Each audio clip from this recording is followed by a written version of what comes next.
sports. Welcome into the American Sports Podcast. Now here's your host, BeeDee. Hello, everyone, and welcome to the American Sports Podcast. This is episode 3. I am your host, BeeDee, and today I want to get into a few things, including the early results of LSU's baseball season, some of the winners and potential suitors for the Saints at pick 24 in the upcoming draft that participated in the NFL Combine this past weekend, and how the Cajuns basketball team fared in the regular season and what their postseason entails. We're also going to get into the few submitted questions this week for our interesting question segment, and then, of course, do a recap of Louisiana sports to wrap things up. So let's get right into it. The American Sports Podcast is brought to you by the following sponsors. Sola Safety. Sola Safety becomes part of your management staff and helps you complete the tasks necessary to have a robust safety management system so that you can focus on production. Now more than ever, executives, business owners, and organizational leaders are trying to stretch their dollars, maximize their people power, and create long-term sustainable results for their companies. Program development and implementation is our business. Let us help you implement a safety management system which will enable your organization to maintain compliance. Contact Sola Safety at 337-210-3352. 337-210-3352. Tiger Baseball. The LSU Tiger baseball program has a very important week coming up. So, the baseball program did not have the best weekend this past weekend, dropping 2 games in the Shriners Hospital for Children College Classic.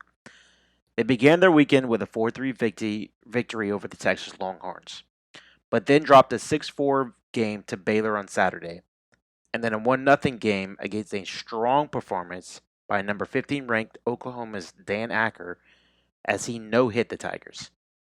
The Tigers responded on Tuesday with a 6-3 victory over Southeastern. The Tigers currently sit at 8-5. That is in Tiger expectations well below average. Well below. It just isn't up to LSU baseball standards. The next week is going to be very, very important. This week that we're in, this upcoming weekend, is going to be very important. SEC play begins a week from Friday, on March 13th against Ole Miss in Oxford. Okay? While I say 8-5 isn't up to LSU baseball standards, at the same time I want to point out some of my 50-50 feelings on it. Okay? I think the biggest issue right now is confidence and rhythm. Okay? I don't think it's a lack of talent.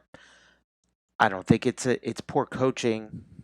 I think it's confidence and rhythm. Have there been some decisions so far this year that maybe Paul Mainieri should have had different actions on? Absolutely. Nobody's expecting the man to be perfect. He's a great baseball coach. But I think that the team currently is lacking some confidence and it's lacking some rhythm. So I went back and looked at how seasons in the past have started and how they finished in both SEC play and overall, and then how the season finished. So in the last 5 years, 2015 to 2019, okay, there have been 2 College World Series appearances, 2 Super Regional exits, and 1 regional exit. Okay, obviously the goal here every single year is to win a College World Series. And you cannot do that without first reaching the College World Series. Okay? So let's go back and look at the past 5 seasons and how they've started and finished compared to how this season has started. Okay? We don't have to go far. Going back to 2019. This one was a little unique because the Tigers started 8-0. 12-5 going into their first SEC weekend. Okay, 12-5.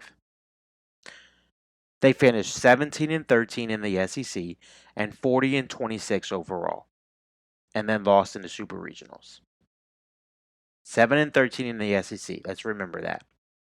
The year before, in 2018, they were 11-5 going into their first SEC weekend and ended up finishing at 500 in SEC play at 15-15 and then 39-27 overall. 2 years ago, they lost in the regionals. In 2016, so we're skipping a year, in 2016, they were 14-3 going into SEC weekend, their first SEC weekend, and that's a good record, right? That's a good record. That's the best record out of the last 4 years going into SEC weekend, excluding 2015, which we'll get to in a second. 14-3 in 2016, going into their first SEC weekend. However, they would finish 19-11 in the SEC and 45-21 overall and lose in the Super Regionals. Okay, so far, 2019, 2018, 2016, they had mediocre years in the SEC, especially in 2018 when they finished 15-15. So in those years, they have needed very strong starts to the season against non-SEC teams to even make it to the Super Regionals. In the 2 years where they had strong starts, they made it to the Super Regionals. Both in 2019, last year, they started 8-0 and made it to the Super Regionals. And then in 2016, they started 14-3 going into SEC play and made it to the Super Regionals. In 2018, when they started 11-5, they finished 15-15 in the SEC and lost in the regionals. So let's go back a little bit more. In 2017 is the most recent year that the Tigers have made the College World Series. They began that year 13-5. 13-5 going to their first SEC weekend. However, they finished 21-9 in the SEC and 52-20 overall. Made it to the College World Series but lost. In 2015, they started the season 16-1. Going into their first SEC weekend, they finished 21-8 in the SEC and 54-12 overall and lost in the College World Series. So what does this tell us? Well, it tells us that SEC play is extremely important, and that goes kind of without saying. But here's the thing that bothers me the most about the start to this season. Compared to other seasons, especially compared to 2015 and 2017, the last two College World Series appearances in the last 5 years. I do not feel like Paul Mainieri knows what he wants to particularly do yet with this team. And that is not good with only 1 week separating us from now into the beginning of SEC play. So far, there has been one player to start every game this season, and that is sophomore Cade Beloso, first baseman. Every other position besides first base has been tinkered with and messed with night in and night out. And that's not the Paul Mainieri of the past. It's a team game. It should be a joint effort, but I think the lack of consistency on the lineup has had a severe effect on the offensive production. There have been 3 different designated hitters, 3 different left field starters, 3 different third base starters, 2 different starters at second base, and 2 different starters at catcher. Now, I found it hard to find the last time there was a season under Paul Mainieri that had that much change and rotation in the starting lineup within the first 3 to 4 weeks of the season. First 2 to 3 weeks of the season, of course, are just for that. Figuring out what your lineup is, how it gels, how your season is going to progress into conference play. However, there has been a ton of changes in rotation. And in my opinion, it should have been somewhat figured out before the first pitch of the season was ever thrown. So, this upcoming week before SEC play begins is extremely important, and the outcome of the season will most likely have a direct reflection on, of course, the record, but also the identity of the team. And that identity can start to take its final result mold this week. Okay, this weekend you have a 3-game tilt against a very below average team in UMass Lowell, and a midweek game against South Alabama. You go 4-0, or at the worst 3-1 in those games, with a consistent lineup, and get some momentum going to SEC play next weekend, beginning on March 13th. I think Paul Mainieri's seat is starting to heat up. There are fans for years that have felt 50-50 on his future as the skipper in Baton Rouge. And I think it's finally coming to the point where a subpar start with a subpar regional finish this season would not bode well for him in the long run. National Football League. The NFL Combine took place over this past weekend. It took the last few days and a little bit of this past weekend to watch all of the workouts and kind of get a feel for who some of the winners and losers were.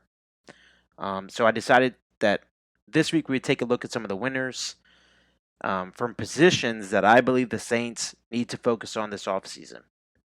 The first position I think that is the most important position the Saints need to focus on this offseason is the wide receiver position. This is one of the deepest drafts at this position in years. I think you could potentially see up to 30 wide receivers go in the first 3 rounds. That's an average of 10 receivers a round. That's a lot. I think, obviously, playmakers at wide receiver currently with the Saints are basically just Michael Thomas. There is no real compliment from the receiver position to the production that Michael Thomas puts up. I think the top 3 players at the wide receiver position in this draft all had great combines. You're talking about Jerry Jeudy out of Alabama, CeeDee Lamb out of Oklahoma, and Laviska Shenault out of Colorado. However, some of the players where I think were either just below where the Saints could pick, or just above where the Saints could pick, or right in that portion that had good combines. On the top of that list is Denzel Mims, the wide receiver from Baylor. Before the combine ever began, he had a very good Senior Bowl. You heard a lot of buzz about him. People saying he was the winning wide receiver from the Senior Bowl. And it was important how his combine would go, and then now how his pro day is going to go. And let me tell you, he knocked the combine out of the park. Okay, he tied for the second fastest 40 time at the combine with a 4.38.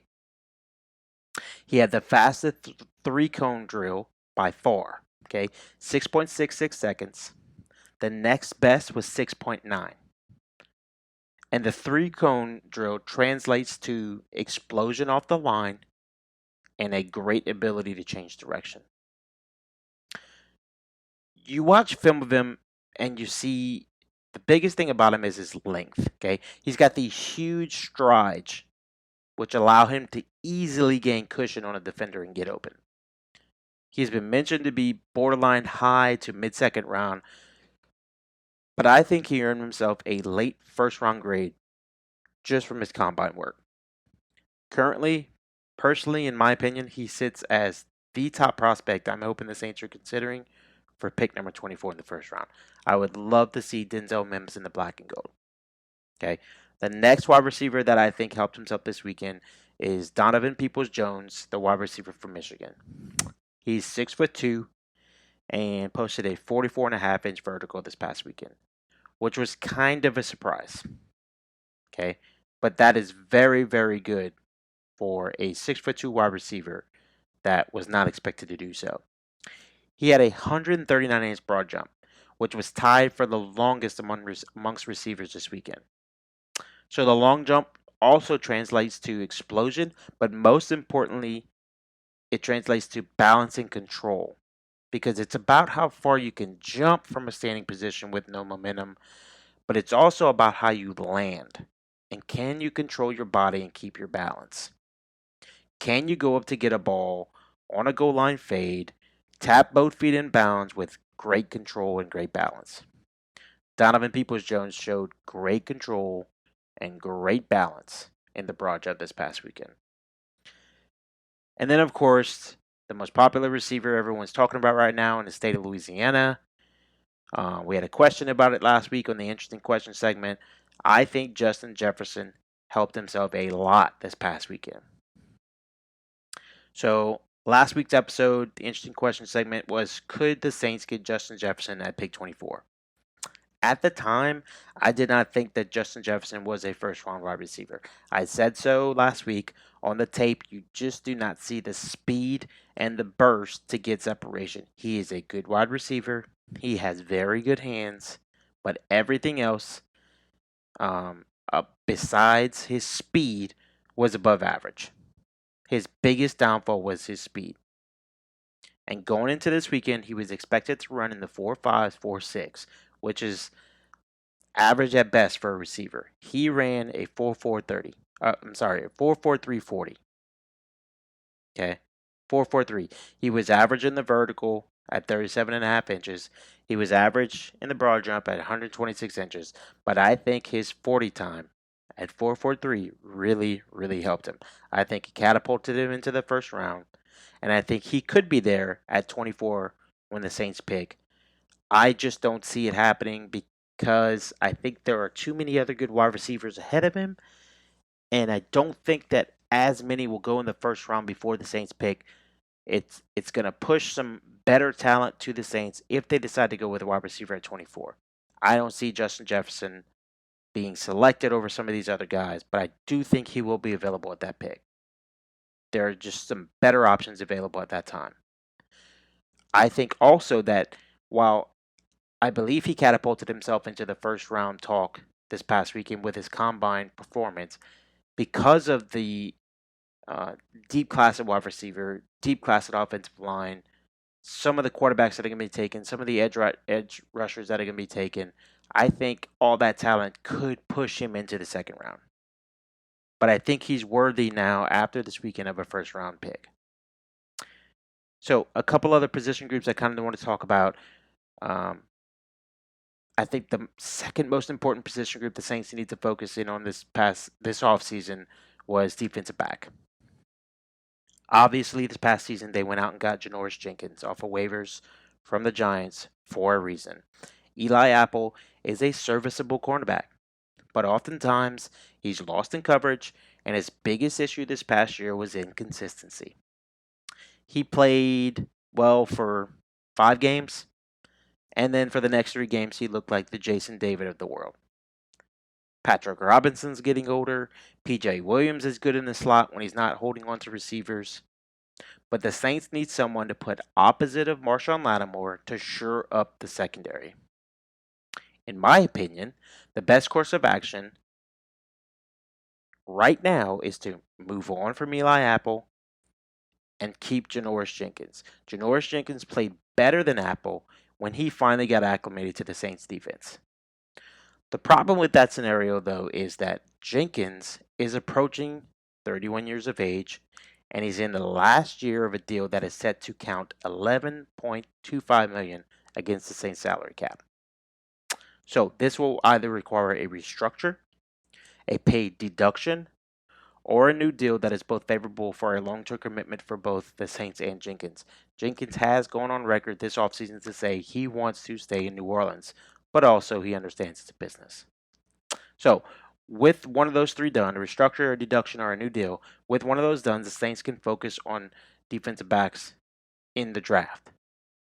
Okay, in the draft. I think the one defensive back that really helped himself this weekend, I'm almost positive he won't be there at 24, is C.J. Henderson, the cornerback from Florida. I felt like he had the best combine performance of all the defensive backs in almost every aspect. Now, he is projected to be late first round, again, because of how deep this draft is at other positions. But I feel like he is in the top 3, maybe top 2 cornerbacks in the draft. and I think he's going to go well before the 24th pick. He put up a 4.39 40, had 20 reps on the bench press, but the most appealing and the most surprising of his workout was his drill work on the field. It was superb. His hip movement and adjustments to the ball is amazing. To me, he was already a first-round prospect, but I think he shot himself up into the teens. Okay, he could fall to the 24th spot, but I just don't see it happening. The draft is too deep. Another cornerback that helped himself that I think could be possible for the Saints at 24 is Javelin Guidry from Utah. I don't know if I'm saying his first name correctly because I've heard it pronounced different ways, but I think his name is Javelin. Javelin Guidry. He had the best 40 of the defensive back group at 4.29. He did 21 reps on the bench press, which was the best of any combine player that ran a sub 4.30. The thing with Guidry is his speed was the biggest concern for him in all of his draft grades, but he proved it wrong this weekend. I think he helped himself, and he could be a late first, early second round pick just because of his speed from this weekend. The last one is kind of a tricky situation and kind of how I think he helped himself by hurting himself, and that's Xavier McKinney, the cornerback from Alabama. This is the thing with McKinney. I think he had a bad combine this past weekend and hurt himself in a way, but to me, he could be a great value later in the first round. So, speaking in regards to the Saints and where they're picking, I think McKinney is top 3 cornerback in this draft, and I think he would be a good selection, but I think his combine hurt him. Okay, I had him projected to be a top 15 pick and probably the second best cornerback in this draft behind Jeff Okudah out of Ohio State, but he did not have the best combine. Okay, he did not have the best combine. It was his 40 was the biggest thing. He ran a 4.6 4.40. That is not very good for a cornerback. He did, however, all weekend complain of cramps, but I think he could drop because of it, and I still think he may be the second best cornerback in this draft class. It will be interesting to see what he does at his pro day. Sorry.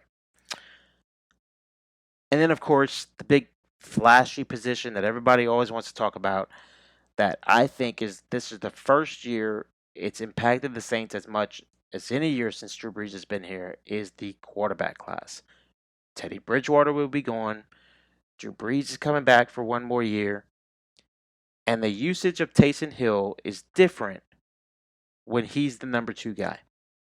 We saw that last year. Brees goes down. Teddy Bridgewater comes in and starts. Taysom Hill's the number 2. They did not use Taysom Hill in special teams as much. They did not use Taysom Hill as a receiver as much because they were scared that their number 2 guy would get hurt. And if Bridgewater went down, it would compromise the whole situation even more. I could see them bringing in a veteran to back up Drew Brees because of that. Or to back up Taysom Hill in the event that Drew Brees goes down again. I think it's also very hard to foresee them selecting a quarterback in the first round of this draft. 1, because they don't have a second round pick, and 2, because they would have to basically get everything they're looking for in free agency to feel comfortable selecting a quarterback. Now, the Saints have always articulated that they pick the best player available. I still think that the best player available has to fit with what you're looking for. And I think a lot of things would have to fall into place for them to pick a quarterback, unless they just absolutely fall in love with someone. There is one quarterback in this class that I think Sean Payton could fall in love with, and that is Jordan Love out of Utah State. He showed that he has the biggest and strongest arm in this draft class this past weekend. It was already kind of known, but this weekend solidified it. He looked the best of the quarterbacks in the field drills, especially on the downfield throws, putting the ball in an over the shoulder basket. He did it 4 out of 5 times, and that 5th time was still a good throw. I felt the wide receiver that was working with him in that drill did not approach the ball like he should have. His production did dip a little in 2019, and he's going to have to explain that to NFL teams. But he's my number 2 quarterback behind Joe Burrow. And that's saying a lot because you have Tua in this draft. But I think he's the number 2 quarterback behind Joe Burrow. Ragin' Cajuns basketball. So 2 words sum up the Cajuns basketball season so far. And I say so far, the regular season has ended. But 2 words sum up their season: injuries and inconsistency. These two, for the Cajuns, play hand in hand. The Cajuns could not get into a consistent rhythm this season because of injuries.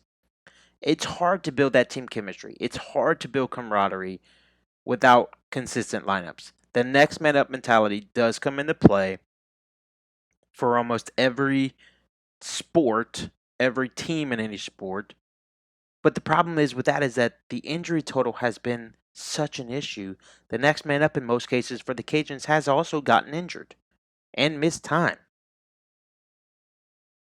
The Cajuns played most of their games with 3 players, Jarrell Caldwell, Javon Lowry, and double-digit scorer Kobe Julian, all out for the season.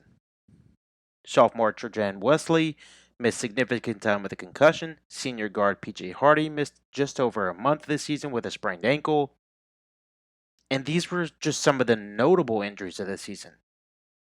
It would be hard to go down the line, down the Cajuns roster, and find someone who did not miss time with an injury this season than to do the opposite. The Cajuns, however, knew that they needed to end the season on a high note. And to do so, needed to do so to get a good seed or a decent seed in the Sun Belt Conference tournament. So, facing Coastal Carolina in the last regular season game this past weekend was their most recent game, but also their most important game of the season, probably. The Cajuns used a season high 22 assists and forced 15 turnovers to erase a 16-point deficit and beat the Chanticleers 108 to 101. So, what does that mean for the tournament seeding? It means that the Cajuns locked up the 8th seed, and their March Madness basically begins now. They cannot afford to lose a single game. They will begin their tournament hopes when they host the 9th seed Arkansas State at the Cajun Dome on Saturday. That's an 11 a.m. tip-off. Should they win that matchup, they will then travel to number 5 Georgia Southern on Monday. With a victory there, the Cajuns will turn around and play number 4 seed Georgia State next Wednesday. Then the Cajuns have a very long road to get to the New Orleans portion of the Sun Belt tournament. Okay? They need 3 straight victories to get them to that matchup. They need a win on Saturday, win on Monday, and win on Wednesday to get them a matchup on Saturday, March 14th with the number 1 seed, Little Rock. A victory against Little Rock would then put them into the championship game the following day. That is basically the only chance the Cajuns have at making the NCAA tournament is to outright win the Sun Belt Conference. And I say basically, it is. It is the only chance they have. Okay? So that's win 5 straight games. All against teams that are seated higher than them in the Sun Belt Conference. They need to win Saturday, win Monday, win Wednesday, then travel to New Orleans, win against the number 1 seed on Saturday, and then win the championship game the following day on the Sunday, on March 15th. Is it possible? Sure. Is it likely? No. No, it's not. The bottom line is that the Cajuns are not playing their best basketball right now, and it's due to what I just talked about: inconsistency, lack of chemistry, lack of camaraderie due to injuries. This season has been an admirable one. But the piling of the injuries, the disappointment in this season is still there. Okay, I do not foresee the Cajuns making it to the New Orleans portion of the Sun Belt tournament. I think it's been a decent season. I think Coach Bob Marlin and his staff have some work to do with recruiting, but I think they need to get through this weekend. I hope that I'm wrong, but get through this weekend, pack it up, get some rest, get some guys back from injury, and start preparing for next season. Because I do think there's some young talent on this team. I like Bob Marlin as the coach. I like the staff that he's put together, but I just don't think they're there yet. And this season would have been a great opportunity to gain some experience for younger players, but it did not happen because of injuries.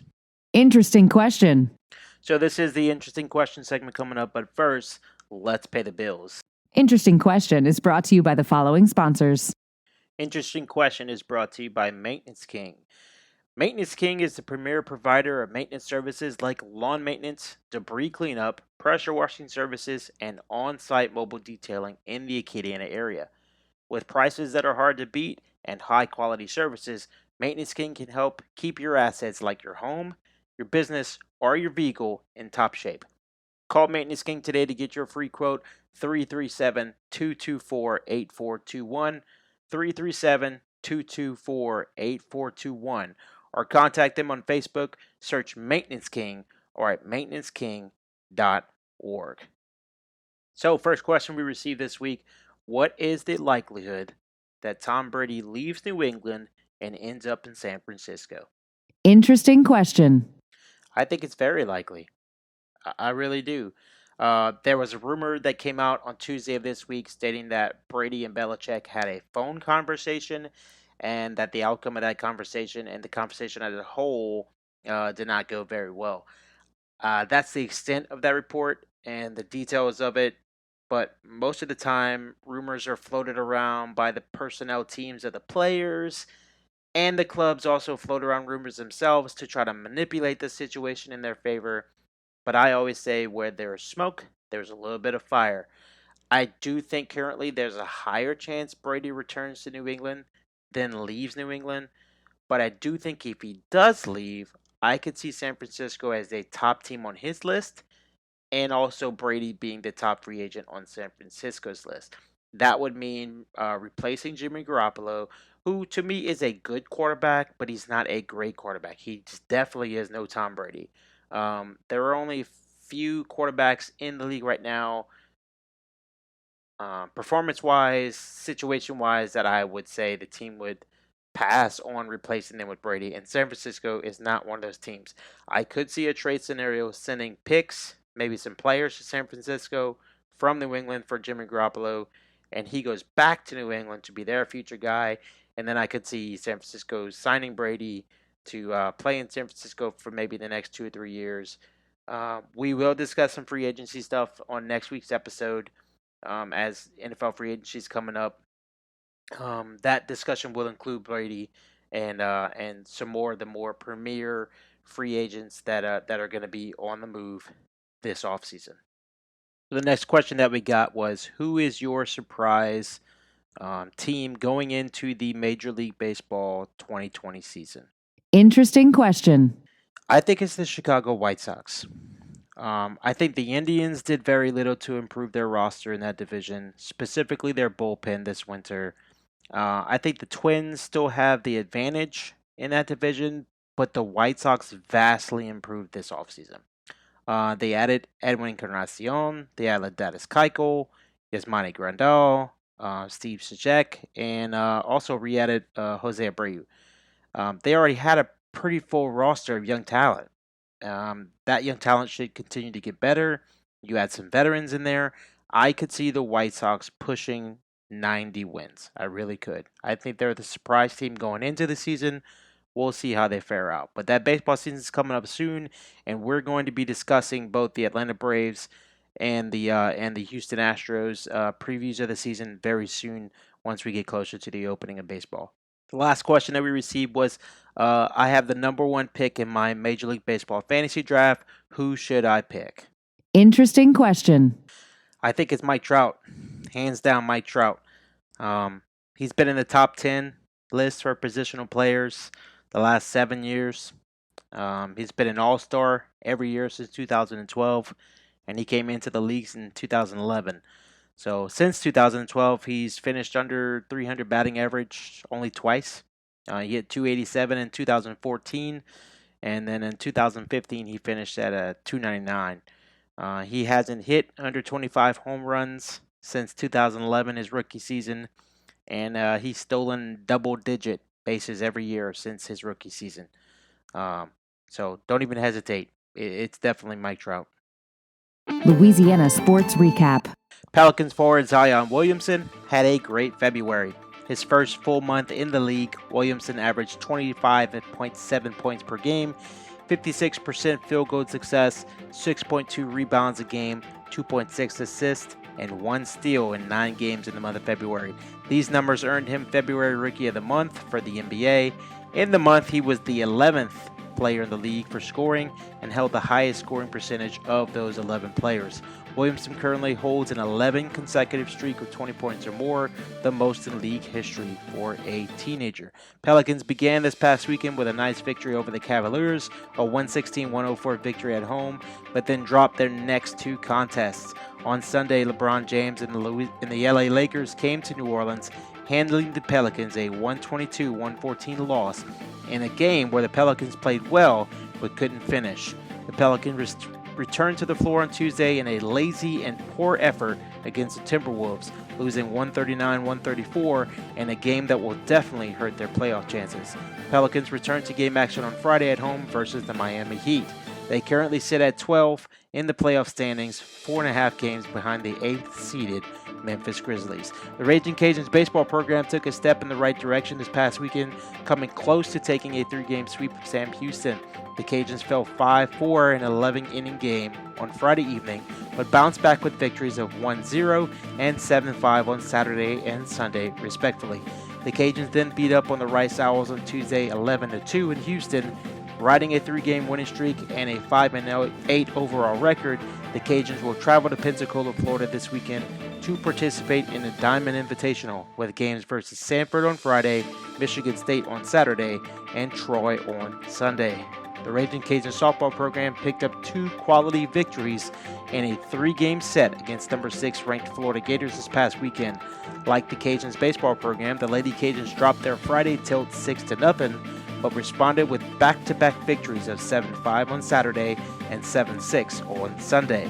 The Cajuns take their number 7 national ranking into Conway, South Carolina this coming weekend for a 3-game Sun Belt set versus Coastal Carolina. The Cajuns currently boast a 14-5 overall record. The LSU Tigers softball team went 3-2 in the Judy Garman Classic this past weekend with a quality victory over number 25 Texas Tech, but a 3-1 loss to number 2 Washington.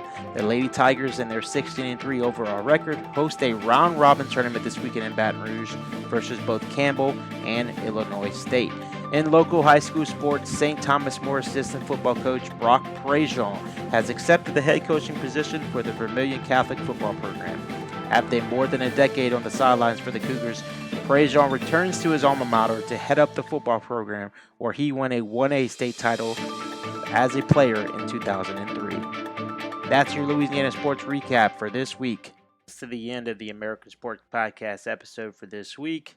Tune in next week when we discuss NFL free agency, the Saints offseason so far and going forward, and we're going to preview the LSU Tiger basketball team's NCAA tournament hopes. I'm your host, BeeDee. Thanks for tuning in. The American Sports Podcast is published every Thursday. To submit to the Interesting Questions segment to be discussed on next week's episode, drop your question in the YouTube comments or to American Sports Podcast 2020 at gmail.com.